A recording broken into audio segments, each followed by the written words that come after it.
कर्मण्येवाधिकारस्ते मा फलेषु कदाचन मा कर्मफलहेतुर्भूः मा ते संगोऽस्त्वविकर्मणि।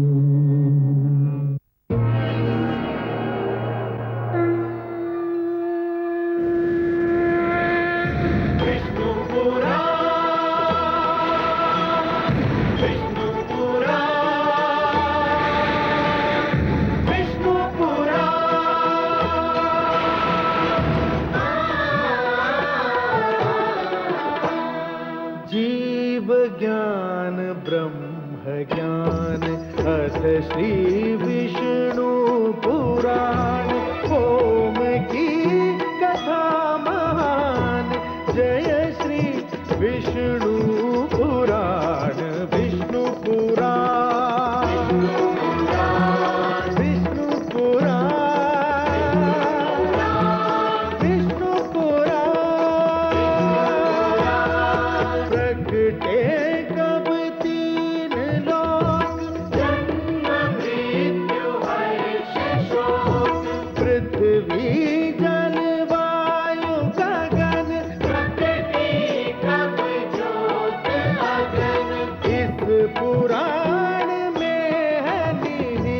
जप तप और योग ध्यान विष्णु पुराण विष्णु पुराण विष्णु पुराण। मैं मां हूं, धरती मां। कोई भी राजा जब प्रजा के दुखों को पहचान कर उनके निवारण की चेष्टा करता है तो दैवी शक्तियां भी उसके लिए कृपालु हो जाती हैं। राजा जनक के साथ भी यही हुआ। अकाल पड़ने पर जब उन्होंने यह निर्णय किया कि वो अपनी कृषक प्रजा की भांति स्वयं हल चलाएंगे तो प्रकृति को दया आई। राजा जनक को न आकाश ने निराश किया न धरती ने।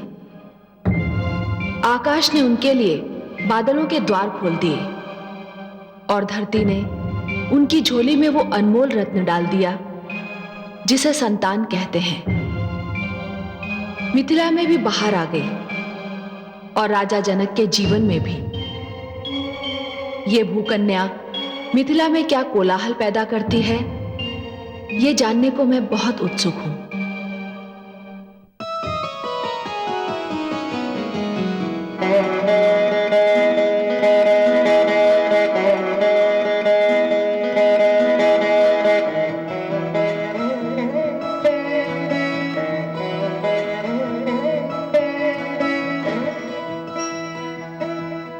कितनी सुंदर कन्या है। इस पर दृष्टि पड़ते ही मेरे शरीर में जैसे ममता का स्रोत फूट पड़ा,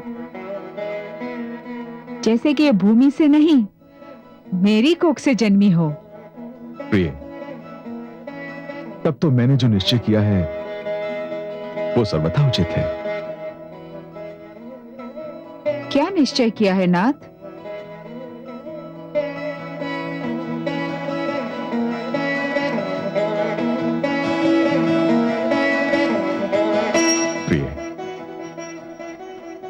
ये कन्या मेरी पुत्री बनकर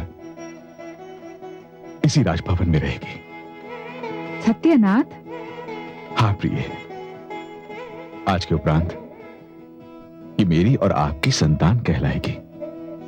मैं आपको किन शब्दों में धन्यवाद दूं? आपने मुझे ये पुत्री देकर मेरी सुनी गोद हरी कर दी। प्रिय, ये पुत्री आज से जनक दुलारी हो गई, जानकी हो गई।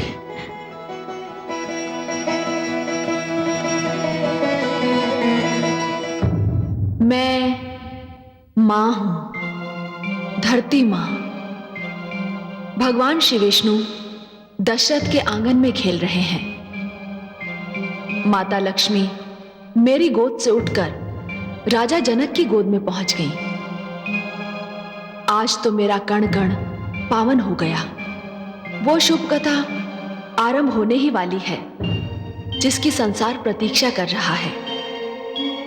किंतु वो कथा ही क्या जिसमें कोई मोड़ न आए, कोई उलझन न दिखाई दे। सो इस कथा के आरंभ होने से पहले ही मिथिला में एक विवाद उठ खड़ा हुआ।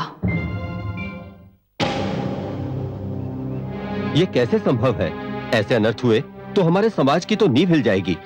आप सत्य कहते हैं आचार्य।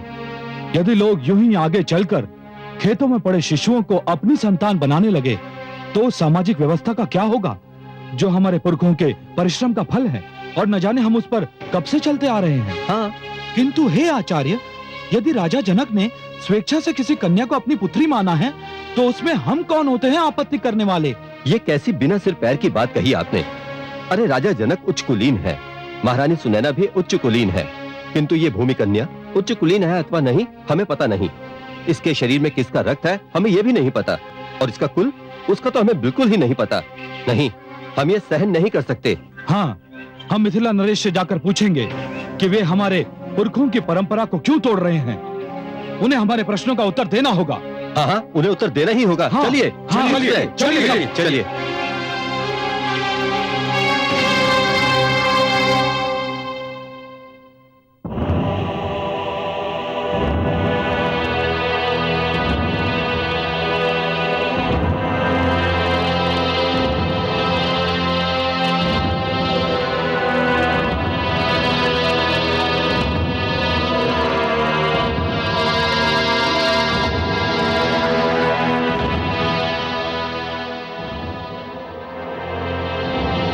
मिथिला राज्य एक प्रजातांत्रिक राज्य है।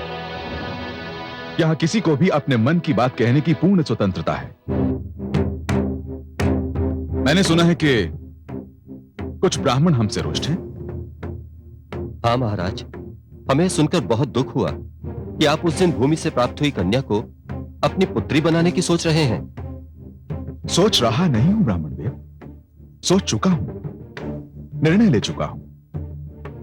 अब वो मेरी पुत्री है और मैं औपचारिक रूप से इसकी घोषणा भी कर चुका हूं। ये कैसे संभव है महाराज?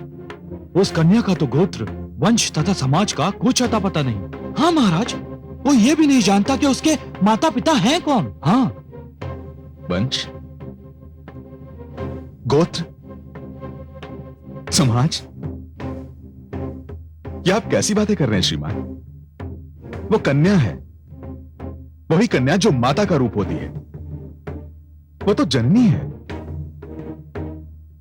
आप मुझे क्षमा करें श्रीमान, किंतु आप उसका वंश, गोत्र और समाज पूछ रहे हैं जो स्वयं वंश, गोत्र और समाज को जन्म देती है। उसका कुल तो समस्त संसार है। क्या इस धरती पर कोई भी वंश, गोत्र या समाज बिना कन्या के जन्म ले सकता है?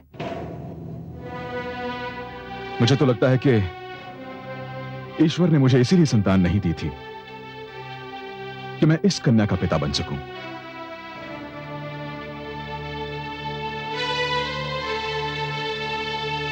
मैं महाराज से सहमत हूं। मैं आपको धन्यवाद देता हूं गुरु शतानंद। यह सत्य है राजा जनक कि संसार में कन्या का स्थान सर्वोच्च है। वही माता का रूप धारण करती है, वही संसार की जननी है। क्या अब भी किसी को कोई आपत्ति है?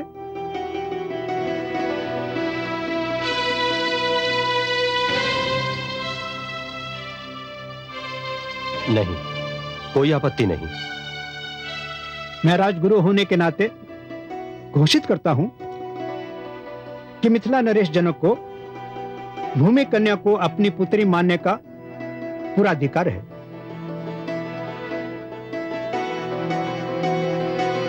आयुष्मान भव।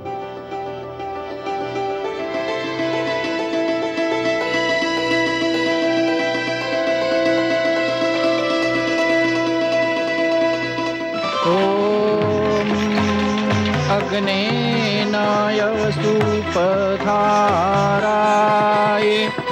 अस्मान् विश्वानिदे ववयुनानि विद्वान्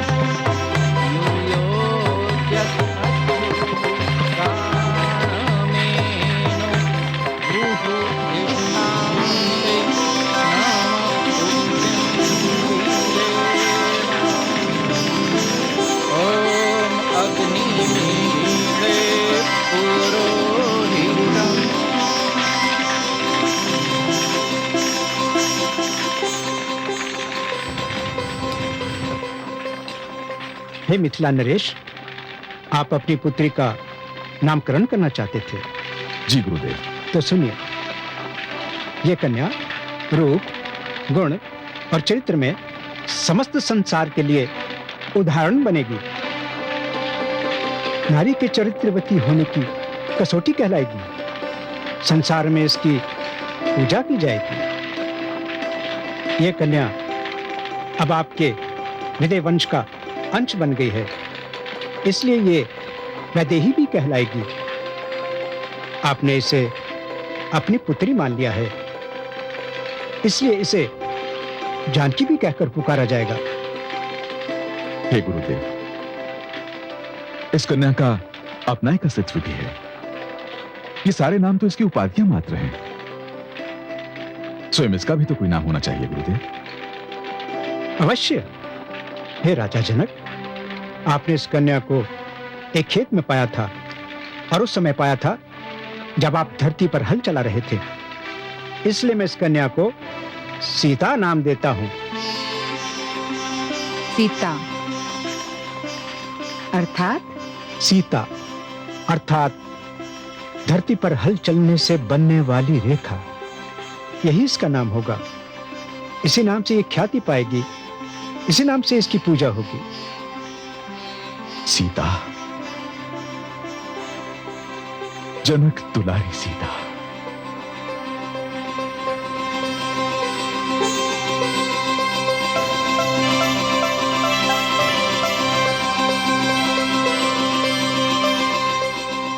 राम, राम, मेरे राम को कहीं देखा? महारानी, वो तो छोटी रानी के साथ खेल रहे हैं। दोनों को एक दूजे के बिना चैन ही नहीं आता।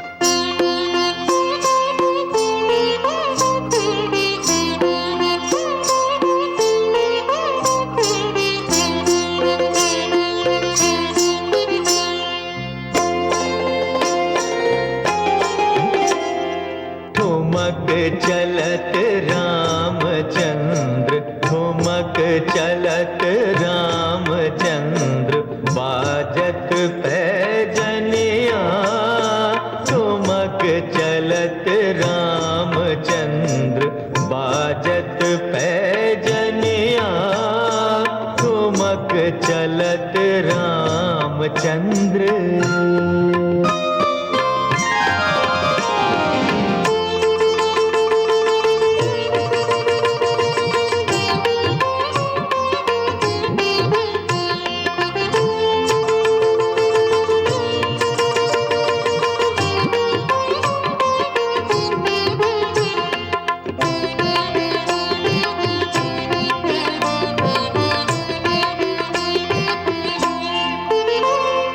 खिलके उठत चलत धाय, खिलके उठत चलत धाय, परत भूमि लटपटाय, परत भूमि लटपटाय। धाय मात गोद लेत हो, धाय मात गोद लेत, दशरथ की रनिया। ठुमक चलत रामचंद्र, ठुमक चलत।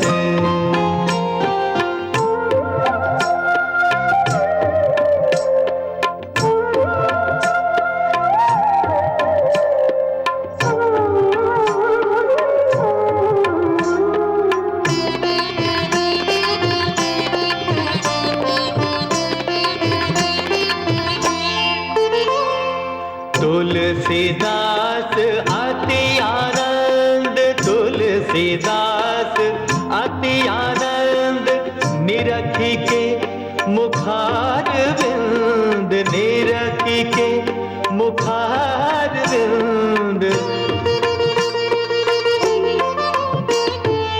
रघुवर की छवि अपार हो,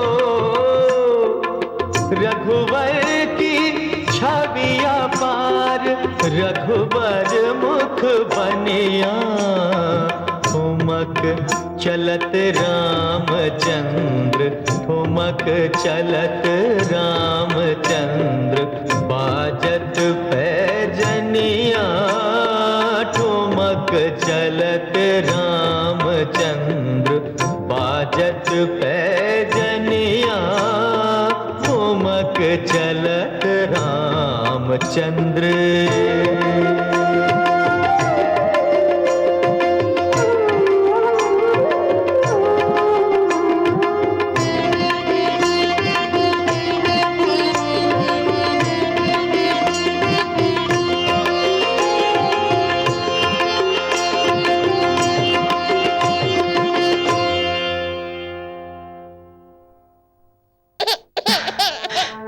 हो जा।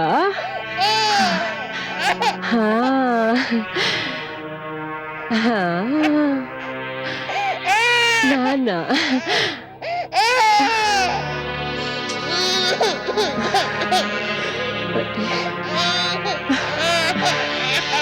अरे लाओ धाई माँ, इसे मुझे दे दो। अब ध्यान आया। मैं तो समझी थी कि महारानी कौशल्या के पुत्र के ध्यान में तुम ये भी भूल चुकी हो कि तुम्हारा भी कोई पुत्र है। धाई माँ, मैं आपकी भावना समझती हूँ, पर मैं क्या करूं? राम है ही ऐसे प्यारे कि मेरी दृष्टि उनके मुख से हटती ही नहीं। मेरी ही नहीं, सबकी यही दशा है। देखा नहीं है आपने, सब उनके चारों ओर कैसे मंडराते रहते हैं।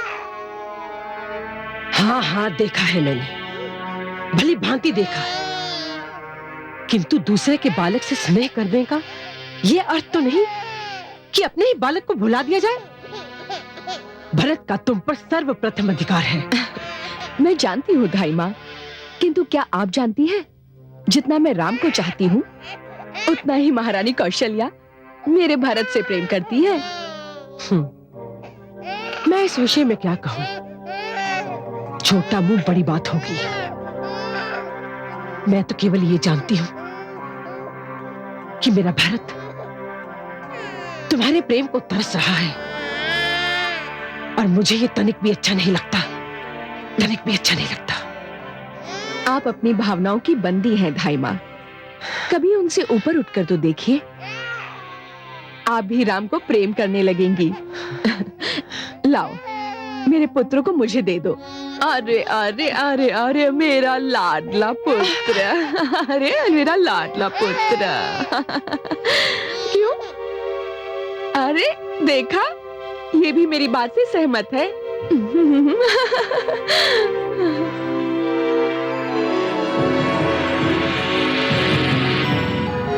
मुझे कुछ न कुछ अवश्य करना पड़ेगा, अवश्य करना पड़ेगा।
आप यहाँ क्या कर रही हैं? कुछ नहीं, राम रो रहा था।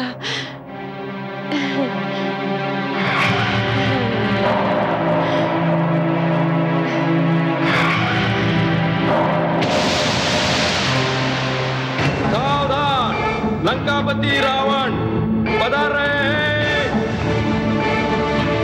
लंकापति रावण की जय, लंकापति रावण की जय, लंकापति रावण की जय, लंकापति रावण की जय, लंकापति रावण की जय, लंकापति रावण की जय। विराजिए नाना श्री।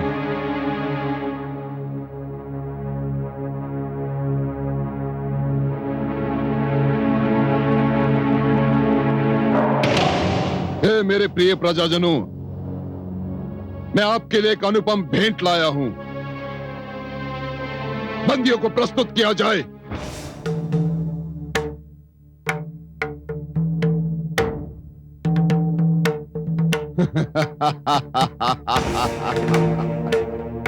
आओ इंद्र आओ।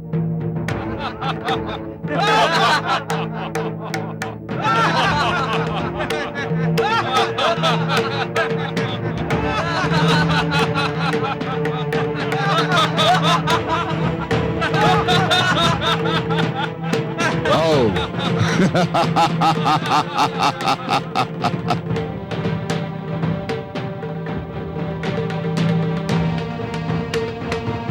हे लंकावासियों,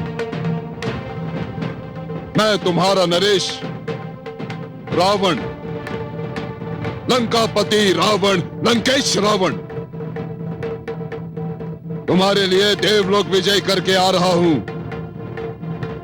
ये सारे देवता जिनकी मानवलोक में पूजा की जाती है, अब मेरी चाकरी करेंगे। लंकापति रावण की चाकरी। कोई मेरे राजभवन में झाड़ू लगाएगा, कोई मेरे लिए भोजन परोसेगा और कोई मेरे पैर दबाएगा, लंकापति रावण के पैर। क्यों इंद्र, मैंने सत्य कहा ना? हा? ये सारे के सारे मेरे दास बनेंगे। ये देवता स्वयं को उच्च समझते हैं, श्रेष्ठ समझते हैं। देखो लंकावासियों, देखो मैंने किस प्रकार इनके गर्भ से तने हुए सिरों को झुका दिया है, किस प्रकार मैंने झुका दिया है। और अब मेरा अगला पग होगा मानव लोक की ओर। धरती, पाताल, आकाश, मैं तीनों को अपने अधीन कर लूंगा। त्रिलोक में केवल एक ही राज होगा, रावण राज। हाँ, रावण राज। देवताओं के दिन अब समाप्त हो जाएंगे। विष्णु की प्रभु सत्ता भूली हुई कहानी बन जाएगी। त्रिलोक में केवल एक ही नाम गूंजेगा, दसों दिशाओं में केवल एक ही नाम गूंजेगा, पृथ्वी, पाताल, आकाश में केवल एक ही नाम गूंजेगा, रावण। महान रावण, सर्वशक्तिमान रावण। ऐसा कुछ नहीं होगा लंकेश।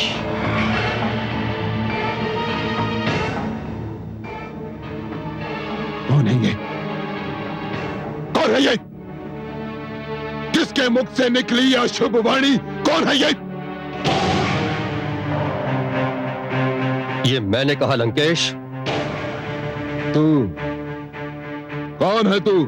मैं काल हूं, मुझे महाकाल भी कहते हैं। तुझे साहस कैसे हुआ ऐसी अशुभ बात कहने का? तुम जिसे अशुभ कहते हो उसे मैं सत्य कहता हूं। मैं तेरा सर्वनाश कर दूंगा काल, सर्वनाश कर दूंगा मैं तेरा। तुम वो भी नहीं कर पाओगे रावण। मेरे दो रूप हैं, एक जीवन, दूसरा मृत्यु। न तुम जीवन का सर्वनाश कर सकते हो, ना मृत्यु का। तुम मेरे दोनों में से किसी रूप से भी छुटकारा नहीं पा सकते।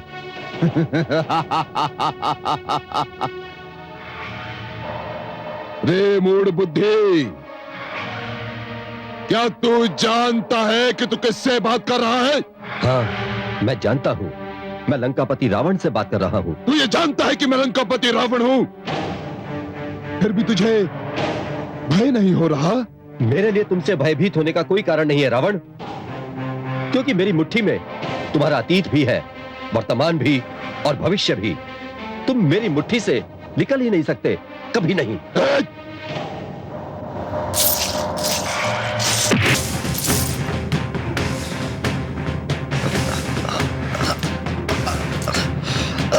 तू इस मुट्ठी की बात कर रहा है? देख, खोल दिया मैंने अपना अतीत, वर्तमान और भविष्य। देख, खोल दिया मैंने।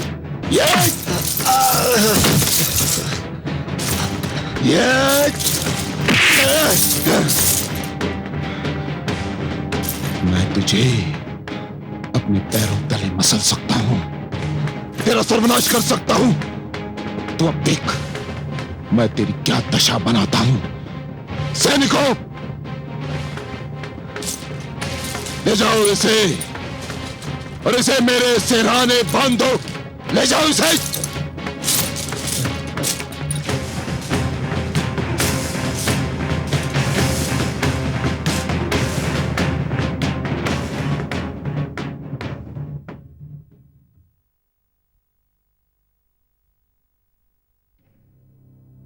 कौन है आप? मैं काल हूं देवी, मुझे आपके पति देव ने बंदी बनाया है। ये मेरे स्वामी को क्या हो गया?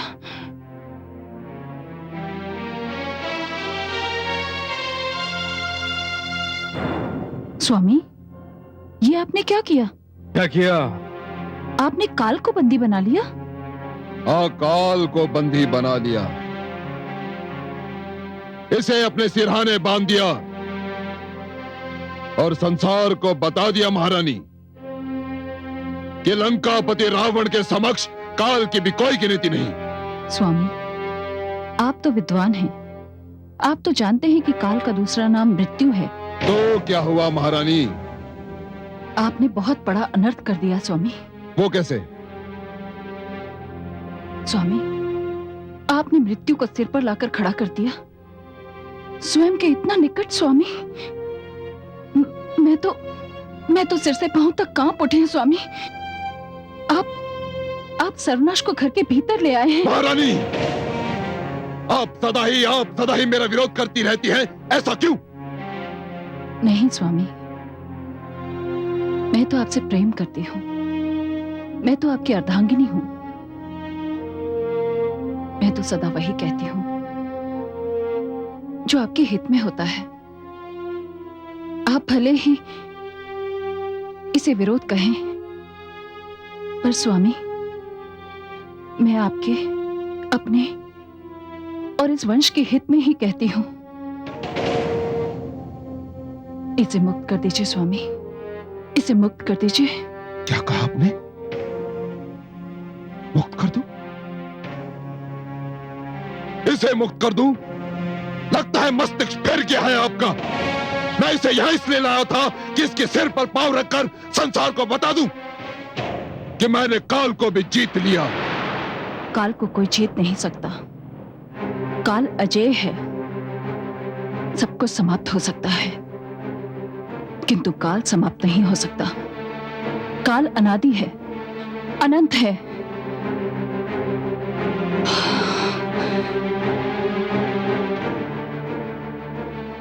स्वामी, इसे मुक्त कर दीजिए। महारानी, मैंने आपसे पहले भी कहा था और आज फिर दोहराता हूं कि अपनी सीमाएं पहचानिए। मेरे कार्य में हस्तक्षेप करने का दुस्साहस ना कीजिए, अन्यथा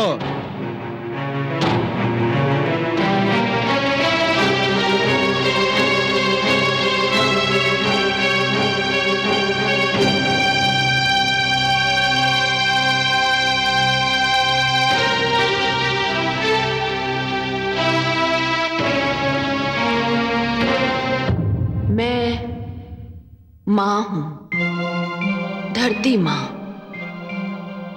एक और रावण काल के सिर पर पांव रखना चाह रहा था और दूसरी ओर जगत नियंता की बाल लीला प्रारंभ हो चुकी थी। श्री राम चंद्रमा की भांति बढ़ रहे थे।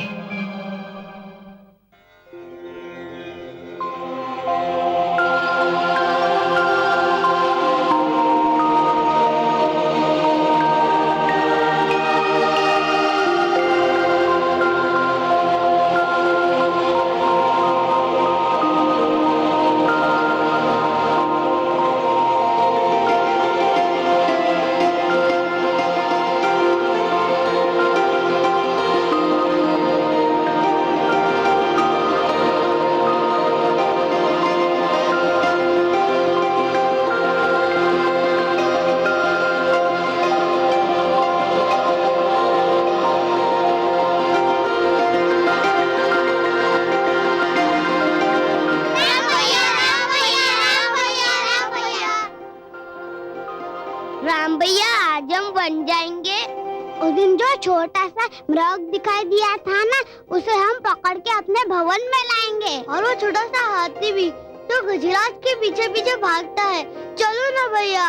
हम अवश्य चलेंगे, किंतु अभी अभी सवेरा हुआ है और सवेरा होते ही जानते हो सबसे पहले क्या किया जाता है? क्या किया जाता है भैया? आँख खुलते ही सबसे पहले माता पिता के चरणों में शीश नवाया जाता है, उन्हें प्रणाम किया जाता है। सवेरे सवेरे माता पिता के चरणों में सिर झुकाने से भाग्य खुल जाता है। तो चलो हम भी पहले यही कार्य करते हैं। चलो, चलो।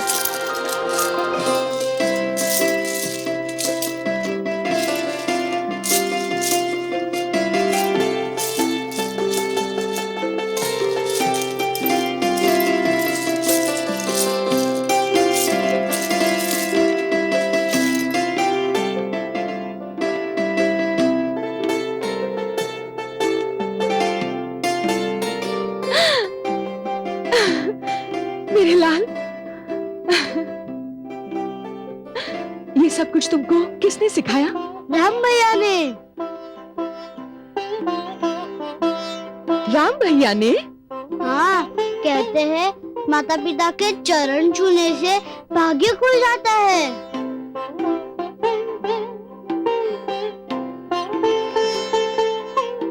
हाँ। पुत्र,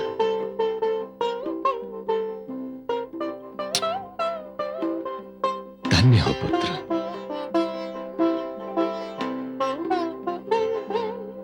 ये तुमने कहां से सीखा पुत्र? मैंने जो भी सीखा अभी से सीखा पिताश्री। आपकी गोद में बैठे बैठे मैं उन ज्ञानी की बात सुनता रहा जो आपके पास आते थे, और फिर मैंने उन बातों को स्मरण कर लिया। आपकी गोद ही मेरे लिए पाठशाला बन गई।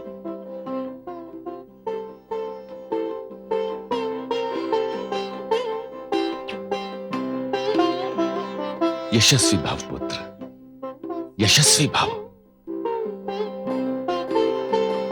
प्रणाम महाराज, ऋषि वशिष्ठ आपसे मिलने आए हैं। लो, ज्ञान और शिक्षा की बात हो रही थी और गुरुदेव भी आ गए। मैं अभी उनसे मिलकर आता हूं।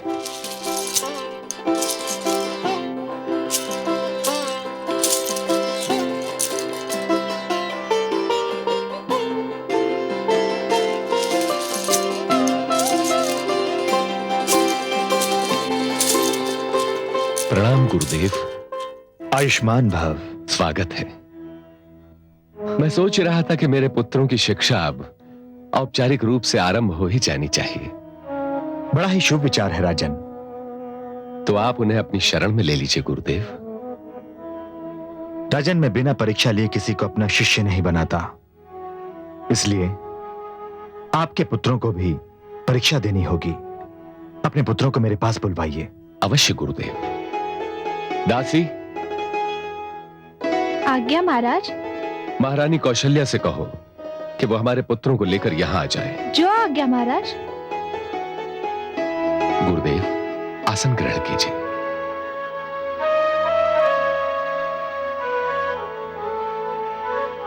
मुझे आशा ही नहीं वरन पूर्ण विश्वास है कि मेरे पुत्र आपके शिष्य बनने के योग्य सिद्ध होंगे।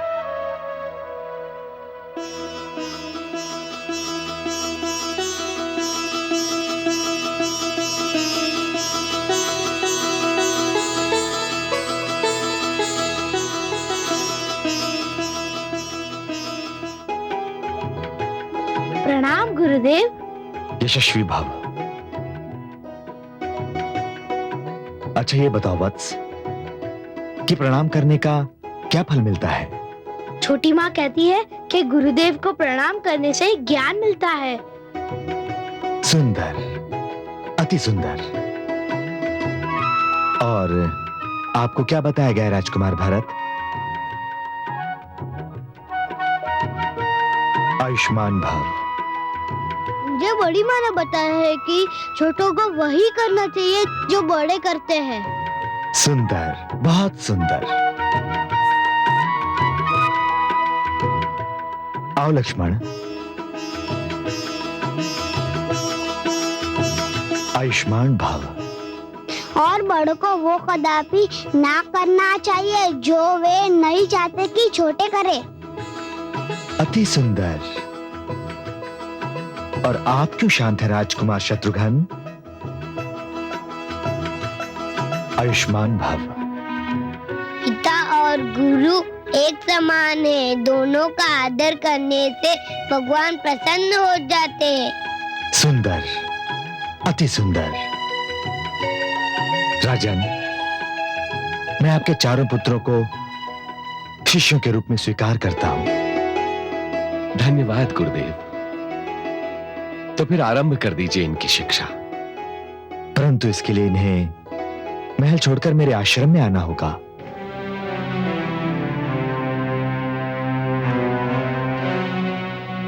गुरुदेव, ये कैसे संभव है? परंतु क्यों संभव नहीं है राजन? गुरुदेव, मैं इन चारों, विशेषकर राम के बिना तो एक पल भी नहीं रह सकता। इन चारों की दूरी मेरे लिए बहुत बहुत कष्टदायक होगी। राजन, आपको अपने कष्ट और इन राजकुमारों के हित में से एक को चुनना होगा। इनकी दूरी यदि आपके लिए कष्टदायक है तो इनके लिए हितकर है। निर्णय आपको करना है। हां, जैसा कि आपको ज्ञात है, मेरा आश्रम यही निकट सरयू के तट पर स्थित है। आपका जब मन करे आ जाएं, आपका स्वागत है।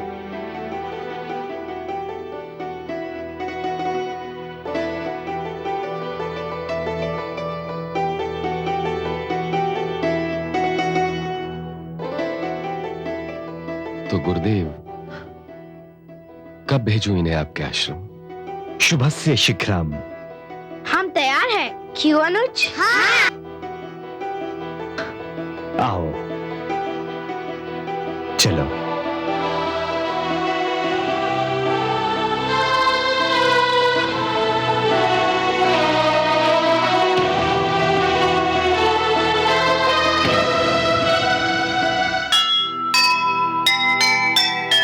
हर मुख पर मुस्कान है, नहीं है सुख का अंत।